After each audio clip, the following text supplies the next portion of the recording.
महाराष्ट्रात आरक्षणाची गरज नाही असं वक्तव्य मनसे अध्यक्ष राज ठाकरे यांनी केल्यानंतर त्याचे आता तीव्र पडसाद उमटू लागले आहेत। महाराष्ट्रामध्ये सगळ्या गोष्टी इतक्या मुबलक प्रमाणामध्ये आहेत की या महाराष्ट्रामध्ये आरक्षणाची गरजच नाही। मराठवाडा दौऱ्यावर असलेल्या राज ठाकरे यांना ठिकठिकाणी मराठा समाजाच्या रोषाला सामोरं जावं लागत आहे। यातच राज ठाकरे यांना कुणीही अडवू नये, राज्यभर आपलं आंदोलन सुरू नाहीये असं आवाहन मराठा आंदोलक मनोज जरांगे पाटील यांनी केलंय। उगाच अडवू नका, काही गरज नाही।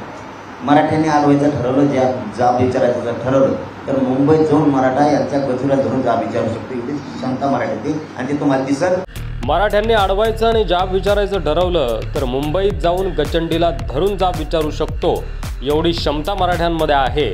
मुंबईत मराठ्यांची किती ताकद आहे हे दाखवून देऊ असं जरांगे पाटलांनी थेट राज ठाकरे यांना चॅलेंज केलं।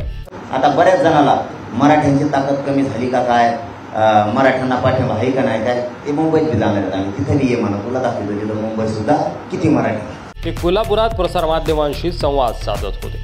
मनोज जरांगे पाटील पुढे असं देखील म्हणाले की एखाद्या आंदोलनाची धार किती हे संख्येवर नाही तर निष्ठेवर अवलंबून असतं। मराठा समाज झोकून देऊन काम करतो आहे। मी 10 असो किंवा 10 लाख लोक असो, समोरासमोर बोलतो।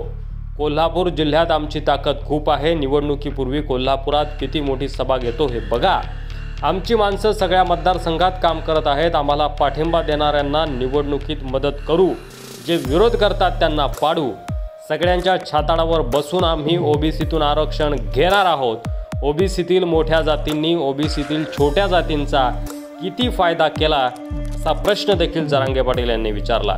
मग आमच्यामुळे त्यांना किती तोटा होणार असा सवाल जरांगे पाटलांनी उपस्थित केला आहे। सत्तेतील मंडळी आमच्यातील लोक सापळा रचून फोडत आहेत। फोडलेल्या लोकांना विरोधात पत्रकार परिषदा घेण्यास सांगत आहेत। मला सगळ्या नेत्यांशी जोडलं जात आहे, पण मी माझाच आहे।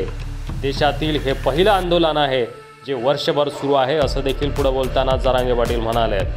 मी निवडणुकीला उभा राहणार नाही, नाहीतर कधीच खासदार झालो असतो। आमच्या विचाराच्या उमेदवाराला निवडून देणार। माझ्या प्रकृतीपेक्षा मला मराठा समाजाच्या पोरांचा त्रास जास्त होतो, त्यामुळे मी माझ्या प्रकृतीची काळजी करत नाही। माझ्या समाजाला हिणवलं जातं, या गोष्टी मला सहन होत नाही। शेवटच्या घटकापर्यंत, शेवटच्या श्वासापर्यंत मराठा समाजाला आरक्षण देण्यासाठी लढत राहणार असं देखील जरांगे पाटील म्हणाले। त्यामुळे आता राज ठाकरे आणि जरांगे पाटील यांचा वाद नेमका कुठपर्यंत जातो हे पाहणं महत्त्वाचं ठरणार आहे। यावर तुमचं मत कमेंट बॉक्समध्ये लिहायला विसरू नका। व्हिडिओ जास्तीत जास्त शेअर करा।